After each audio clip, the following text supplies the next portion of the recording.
Hello दोस्तों, ये कहानी शुरू होने से पहले अगर आपने हमारे चैनल को सब्सक्राइब नहीं किया है तो जल्दी से सब्सक्राइब करके बेल आइकॉन दबा दीजिए, क्योंकि हम आते हैं हर बार एक नई सुपर मज़ेदार कहानी के साथ। तुम्हारी हिम्मत कैसे हुई मेरा टॉप पहनने की, वो भी मुझसे बिना पूछे? सपना, इसमें इतना गुस्सा करने वाली कौन सी बात है? हम बहनें हैं और बहनें तो एक दूसरे के कपड़े पहनती ही हैं। सगी बहनें पहनती हैं, सौतेली बहनें नहीं। सही कह रही है मेरी बेटी, तू इसकी सगी नहीं सौतेली बहन है। कोई बात नहीं सपना बेटा, मैं तेरे लिए नया टॉप ले आऊंगी, तो गुस्सा मत कर। अपनी माँ और छोटी बहन की बात सुन दिव्या को बहुत दुख होता है और वो रोते हुए अपने कमरे में आ जाती है। दिव्या की माँ साधना का दिव्या के बचपन में ही देहांत हो गया था, जिसके चलते दिव्या के पिता रोहित ने रमा से दूसरी शादी की थी, लेकिन रमा दिव्या को बिल्कुल भी पसंद नहीं करती थी। वहीं जब रमा की बेटी सपना हुई तो वो भी अपनी बड़ी सौतेली बहन से हमेशा नफरत करती आई है। क्या हुआ दिव्या, आज काफी उदास लग रही हो? वही हुआ जो रोज होता है। दिव्या, जब तुम जानती हो कि वह लोग कैसे हैं तो क्यों उनकी बातों को दिल पर लगाती हो? वैसे तुम्हें गुड न्यूज दूं, पापा को मैंने तुम्हारे बारे में सब कुछ बता दिया है।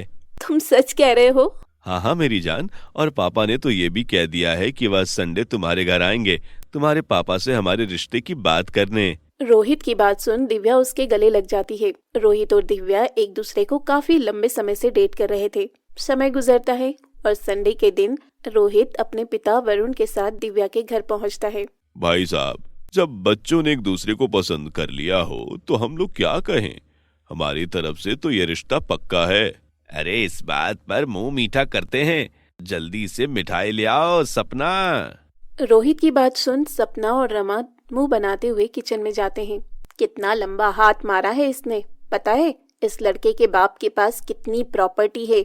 शादी के बाद तो ये राज करेगी, राज। फिक्र मत करो, ये रिश्ता तो मैं किसी भी कीमत पर होने नहीं दूंगी। अब देखो मैं क्या करती हूँ। सपना मिठाई खिलाने के बहाने रोहित के हाथों को छूने लगती है, जिससे रोहित को काफी अजीब लगता है। तभी एक बात से तो मैं बड़ा खुश हूँ। बताऊं, मुझे एक छोटी बहन भी साथ साथ मिल गई। हमेशा सोचता था कि काश मेरी भी कोई बहन होती। की बात सुन सपना और रमा का फिर से मुंह बन जाता है और दोनों गुस्से में चली जाती हैं। इस लड़के ने तो तुझे अपनी बहन मान रखा है, अब क्या करें बेटा? माँ, शायद आपको याद नहीं, उसके पास जितनी भी प्रॉपर्टी है वो सब उसकी नहीं, उसके बाप की है। और जहाँ तक मुझे लगता है कि अभी उसके बाप ने उसके नाम प्रॉपर्टी नहीं की होगी, इसीलिए जिसके पास प्रॉपर्टी है उसके पास जाने में फायदा है, ना कि जो उस प्रॉपर्टी के पैसों पर ऐश कर रहा है उसके पास। सपना बेटा, मैं तेरी बात समझी नहीं, आप बस देखती जाओ। अगले दिन सपना एक शॉर्ट ड्रेस पहनकर अच्छे से तैयार होकर रोड साइड पर खड़ी होती है। तभी वहाँ एक बड़ी सी गाड़ी आकर रुकती है, जिसके अंदर से वरुण निकलता है। अरे सपना, तुम यहाँ क्या कर रही हो? कॉलेज जाने के लिए बस का वेट कर रही थी। आओ मैं तुम्हें कॉलेज ड्रॉप कर देता हूँ। सपना वरुण की कार में बैठ जाती है और पूरे रास्ते वरुण को घूरती है, जिससे वरुण को काफी अजीब महसूस होता है। और अब सपना हर रोज वरुण की ऑफिस टाइम पर उसी जगह जाकर खड़ी हो जाया करती थी, जिसके चलते वरुण अब हर रोज सपना को कॉलेज छोड़ने आता। सपना हर दिन अलग अलग तरह की ड्रेस कैरी करती थी। सपना की खूबसूरती और उसकी पर्सनालिटी को देख अब धीरे धीरे वरुण सपना से अट्रैक्ट होने लगा था। वहीं दिव्या और रोहित की शादी हो जाती है। दूसरी तरफ सपना ने वरुण को अपने प्यार के झूठे नाटक में पूरी तरह फंसा लिया था। बेबी, अब तो दिव्या की भी शादी हो गई, हम कब शादी करेंगे? जल्दी ही करेंगे बेबी। मुझे नहीं पता, मुझे इसी वीक शादी करनी है। अगर तुमने शादी नहीं की तो मैं तुम्हें छोड़ दूंगी। नहीं, जैसा तुम कहोगी वैसा ही होगा। वरुण की बात सुन सपना बहुत खुश होती है। सपना और वरुण मंदिर में एक दूसरे से शादी कर लेते हैं। शादी के बाद वरुण सपना को अपने साथ अपने घर ले जाता है। दिव्या सपना को वरुण के साथ शादी के जोड़े में देखकर काफी हैरान होती है। सपना, तुम यहाँ, वो भी शादी के जोड़े में, स्वागत नहीं करोगी अपनी सास का? वरुण दिव्या और रोहित को सारी बात बताता है, जिसे सुनकर पापा, ये आप क्या कह रहे हैं? आपका दिमाग तो नहीं खराब हो गया? आप अपनी बहू की बहन से शादी कैसे कर सकते हैं? मैं इस घर का मालिक हूँ, मैं जो चाहूँ कर सकता हूँ और तुम लोग मुझे नहीं रोक सकते। आओ सपना डार्लिंग, अपने कमरे में चलें। वरुण सपना का हाथ पकड़कर अपने कमरे में ले जाता है। सपना ने वरुण को अपने प्यार के जाल में इस कदर फंसा लिया था कि उसे सही गलत का होश ही नहीं था। छी, खाने में लौकी कौन बनाता है? वरुण डार्लिंग, मुझे लौकी नहीं, मुझे शाही पनीर खाना है। इतना ही खाने का शौक है तो जाकर खुद बना लो। ये क्या तमीज है अपनी सास से बात करने की? चुपचाप से जाकर सपना की पसंद का खाना बनाओ, समझी? ना चाहते हुए भी दिव्या को अपने ससुर की बात मानकर किचन में जाकर सपना के लिए खाना बनाना पड़ता है। ये तुम्हारे कमर पर जो चाबी है, इसे मुझे दे दो। ये मेरी स्वर्गवासी सास का है और मैं इसे तुम्हें किसी भी कीमत पर नहीं दूंगी। भूलो मत, अब तुम्हारी सास मैं हूँ और मैं जो भी कहूँगी तुम्हें मेरी बात माननी होगी। क्यों वरुण डार्लिंग? सपना दिव्या से घर की सारी चाबियां छीन लेती है, जिसका दिव्या को काफी दुख होता है। जब से सपना दिव्या की सौतेली बहन से सास बनी थी, तब से उसने दिव्या का हर पल जीना हराम कर दिया था। क्यों गाइस, मजा आ रहा है ना पार्टी में? हाँ यार, बहुत मजा आ रहा है। सपना घर में अपनी सभी सहेलियों के साथ लाउड म्यूजिक में पार्टी कर रही होती है। तभी वहाँ गुस्से में दिव्या आती है। सपना, ये घर है हमारा, कोई पार्टी हॉल नहीं। म्यूजिक की आवाज कम करो। क्या कोई बहू सास से ऐसी बात करती है? चलो जाओ और मेरी सहेलियों के लिए एक अच्छा स्नैक्स बनाकर लेकर आओ। मैं कोई तुम्हारी नौकरानी नहीं हूँ जो तुम्हारी हर बात मानूं। नौकरानी का तो पता नहीं, पर तुम मेरी बहू हो और बहू तो सास की सारी बात मानेगी, है ना? सपना की बात सुनकर मजबूरन दिव्या को सपना और उसकी सहेलियों के लिए स्नैक्स बनाने पड़ते हैं। दिव्या सपना की हरकतों से काफी ज्यादा परेशान हो चुकी थी, लेकिन मजबूरन वो कुछ भी नहीं कर पा रही थी। वरुण डार्लिंग, पैर बहुत दर्द हो रहे हैं। बस इतनी सी बात? दिव्या बहू, चल जल्दी से अपनी सास की पैरों की मालिश कर दे। ये बात सुन दिव्या का खून खौल उठता है, लेकिन मजबूरन दिव्या कुछ नहीं कर पाती और ऐसे ही कुछ दिन गुजर जाते हैं। मैं किसी काम से बाहर जा रही हूँ, मेरे लिए खाना बनाकर रखना। इतना कहकर सपना चली जाती है। ये रोज रोज सपना इस वक्त कहाँ जाती है? कहीं इसका कोई और चक्कर तो नहीं? दिव्या ऑटो रिक्शा में सपना की गाड़ी का पीछा करती है। सपना की गाड़ी एक बड़े से होटल के बाहर रुकती है। सपना का पीछा करते हुए दिव्या उस होटल में पहुंचती है, जहां दिव्या देखती है कि सपना एक टेबल पर बैठकर लॉयर से बात कर रही थी। मुझे कब तक उस बुढ़ी के साथ रहना होगा? तुम्हारे पास कोई सॉल्यूशन है इसका, या मैं किसी और लॉयर के पास जाऊं? नहीं मैडम, आपको किसी दूसरे लॉयर को ढूंढने की जरूरत नहीं है। मैंने इसके बारे में सब कुछ पता कर लिया है। वरुण ने अभी तक सारी जायदाद अपने नाम ही रखी है। अगर वरुण की अचानक हादसे में या बीमारी के चलते मौत हो जाती है तो सारी प्रॉपर्टी ऑटोमेटिक आपके नाम हो जाएगी। अच्छा, तो अब तो ये प्रॉपर्टी सिर्फ कुछ दिनों में ही मेरे नाम होने वाली है। सपना की बातें दिव्या सुन लेती है, जिसे सुन दिव्या सपना का सारा प्लान जान जाती है और ऐसे ही 2 दिन गुजर जाते हैं। आधी रात का समय हो रहा था। सपना चुपके से उठती है और तकिया लेकर वरुण का मुंह दबाने लगती है, जिससे वरुण की सांसें रुकती है और वो छटपटाने लगता है और सिर्फ कुछ मिनट में ही वरुण की मौत हो जाती है। मैं जीत गई और अब इस सारी प्रॉपर्टी की मालकिन मैं हूँ। ये कहते हुए सपना जोर जोर से हंसने लगती है। तभी अचानक उसके सामने रोहित, दिव्या पुलिस के साथ खड़े होते हैं। वहीं वरुण भी अचानक उठ जाता है। ये सब देख सपना काफी हैरान होती है। तुम जिंदा हो? तुम तो... तुम्हें लगा कि मैं मर गया, लेकिन मैं जिंदा था। मैं जानती हूँ तुम्हें कुछ समझ नहीं आ रहा होगा, इसलिए मैं तुम्हारा सारा कंफ्यूजन दूर करती हूँ। दिव्या, तुम्हारा दिमाग तो नहीं खराब हो गया है? तुम अपनी सौतेली बहन से अब इस कदर जलने लगी हो कि तुम उस पर इतना बड़ा झूठा इल्जाम लगा रही हो। पापा, मैं उस पर कोई झूठा इल्जाम नहीं लगा रही हूँ। मैं सच कह रही हूँ। मुझे कसम है अपने सुहाग की। बस एक बार आप मेरी बात पर यकीन करके तो देखिए। दिव्या वरुण को सारी बात बता देती है, जिसे न चाहते हुए भी वरुण दिव्या पर भरोसा करता है और इन सब नाटक में दिव्या का साथ देता है, जिसके चलते अब वरुण के सामने उसकी सच्चाई आ जाती है। सबके सामने अपना पर्दाफाश होता देख सपना रोने का नाटक शुरू कर देती है। मैं जानती हूँ मुझसे गलती हुई है, आप सब लोग मुझे माफ कर दीजिए। सौतेली होने के बावजूद भी मैंने हमेशा तुम्हें अपनी सगी बहन माना और तुमने मेरे साथ ऐसा किया। अपने ये मगरमच्छ के आंसू हमें दिखाने की कोई जरूरत नहीं है। इंस्पेक्टर साहब, इसे ले जाइए। पुलिस अटेम्प्ट टू मर्डर और चालबाजी के केस में सपना को जेल ले जाती है। वहीं वरुण को भी अब अपनी गलती का एहसास होता है। दिव्या, रोहित, मैं माफी के लायक नहीं हूँ, लेकिन तुम दोनों मुझे माफ कर देना। मुझसे बहुत बड़ी गलती हो गई। इसमें आपका कोई कसूर नहीं है पापा। ये सब तो सपना ने ही किया था। आप तो बस उसके जाल में फंस गए थे। दिव्या, रोहित वरुण को माफ कर देते हैं जिसके बाद दिव्या अब अपने ससुराल में हंसी खुशी अपनी जिंदगी जीती है। वहीं सपना को भी जेल में उसके किए की सजा मिलती है।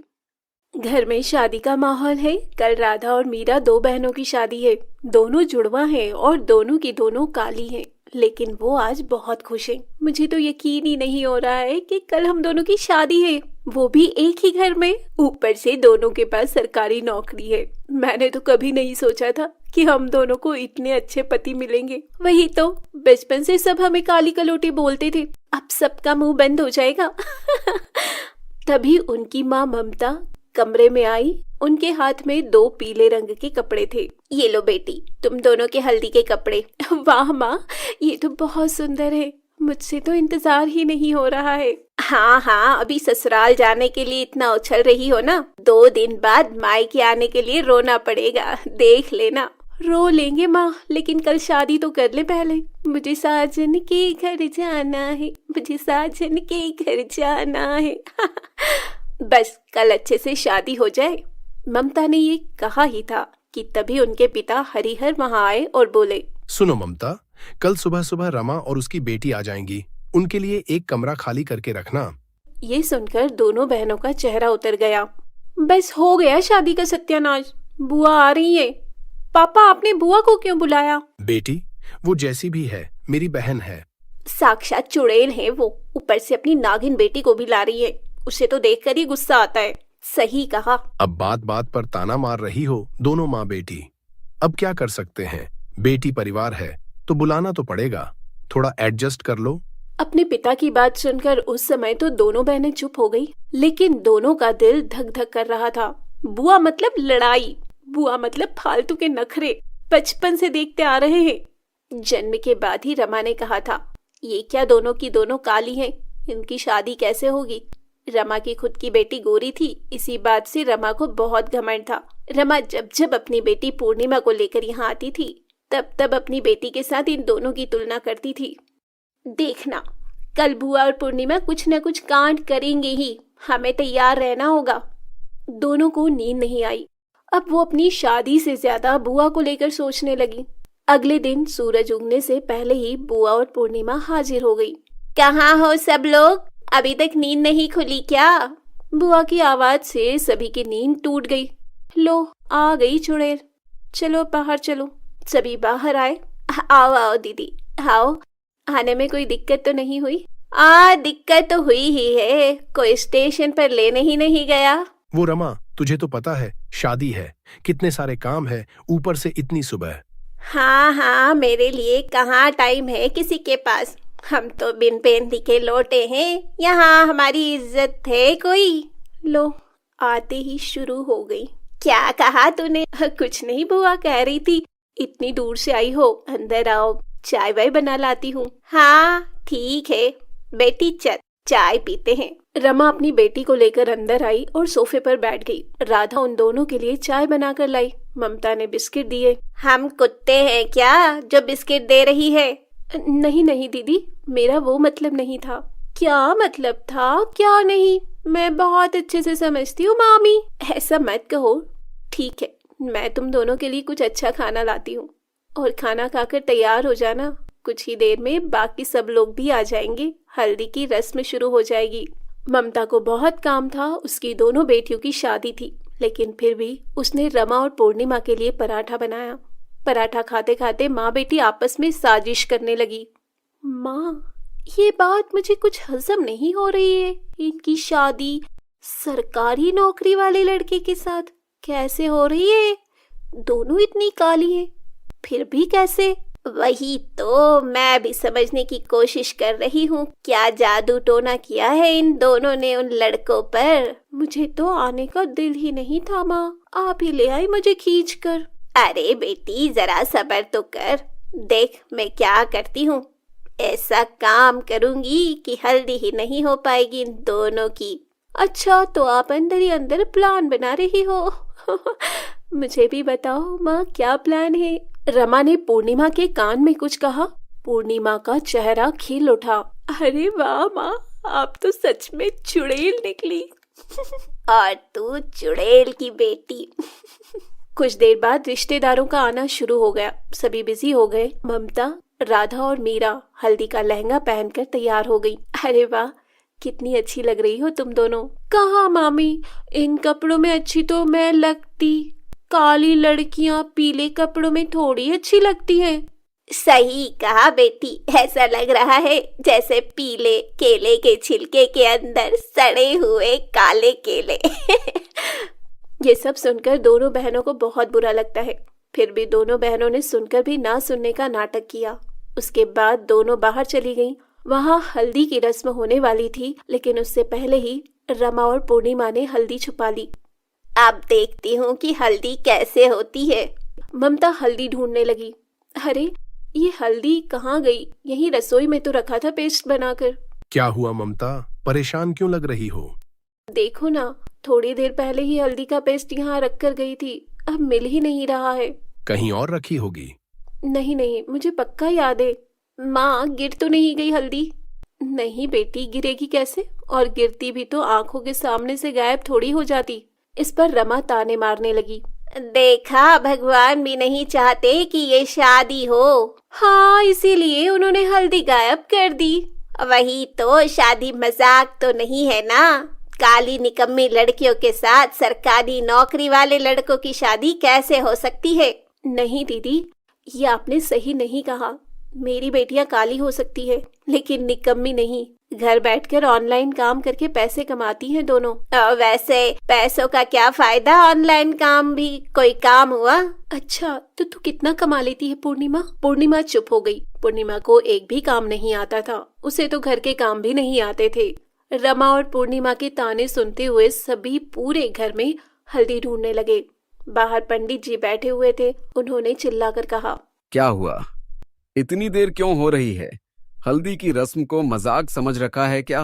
नहीं पंडित जी, बस वो हल्दी नहीं मिल रही है। ठीक है ममता, थोड़ी देर रुको, मैं अभी हल्दी लाके देता हूँ, फिर से पेस्ट कर देना। तुम सब में अक्ल है कि नहीं? हल्दी की रस्म शुरू होने से पहले हल्दी गायब हो गई। यह तो भयानक अपशगुन है। हाँ, सच कहा पंडित जी, ये तो अपशगुन है। ये शादी नहीं हो सकती। कैसे नहीं हो सकती? क्यों, तूने सुना नहीं? हल्दी की रस्म शुरू होने से पहले हल्दी का गायब हो जाना अपशगुन है। हाँ, ये शादी होगी भी तो तुम लोग विधवा बन जाओगी। ये क्या अनाप शनाप कह रहे हो दीदी? कम से कम शुभ शुभ तो बोलो। देखो, मुझे बुरी शक्तियों की बू आ रही है। यह घर शुद्ध नहीं है। यहाँ से बुरी शक्तियों को हटाना पड़ेगा। मुझे ये सब अच्छा नहीं लग रहा है। मैं अंदर जा रही हूँ। नेहा इन सब चीजों से परेशान हो चुकी थी। वो अंदर गई और देखा बुआ और पूर्णिमा का बैग सोफे के पास पड़ा हुआ है। नेहा के दिमाग में कुछ आया। उसने बैग खोलकर देखा तो उसके अंदर से पेस्ट की हुई हल्दी निकली। अरे, बुआ ने ये सब किया है। मुझे तो पहले से ही शक था। नेहा वो बैग लेकर बाहर आई। ये देखो, ये सब कुछ बुआ और पूर्णिमा ने किया है। हल्दी ना हो पाए इसलिए इन दोनों ने हल्दी को छुपा कर रखा था। छी रमा छी, मैंने बहुत उम्मीद के साथ तुझे बुलाया था। मेरी बेटियां तो नहीं चाहती थीं कि तू आए। अब लगता है तुझे ना बुलाता तो ही अच्छा होता। हाँ, तो वो बुरी शक्तियों की बू इन दोनों में से ही आ रही थी। इन दोनों को बाहर निकालो, नहीं तो इस घर में कभी शांति नहीं आएगी। हाँ, बहुत हो गया। सुबह से अनाप शनाप बके जा रही है ये माँ बेटी। रमा, आज से तेरे लिए इस घर का दरवाजा बंद रहेगा। निकल जा मेरे घर से। हरिहर ने अपनी बहन और उसकी बेटी को धक्का देकर घर से निकाल दिया। सबके सामने उन दोनों की बहुत बेइज्जती हुई। उन दोनों को सबक मिला। उसके बाद दोनों बहनों की हल्दी हुई और शाम को दोनों की शादी हो गई। बुरे लोगों के साये से हमेशा दूर रहना चाहिए। ये लोग किसी के नहीं होते। आपने हमारे चैनल को सब्सक्राइब नहीं किया है तो जल्दी से सब्सक्राइब कर लीजिए। इस वीडियो को लाइक, शेयर, कमेंट करना ना भूलें। फिर मिलेंगे अगले एपिसोड के साथ।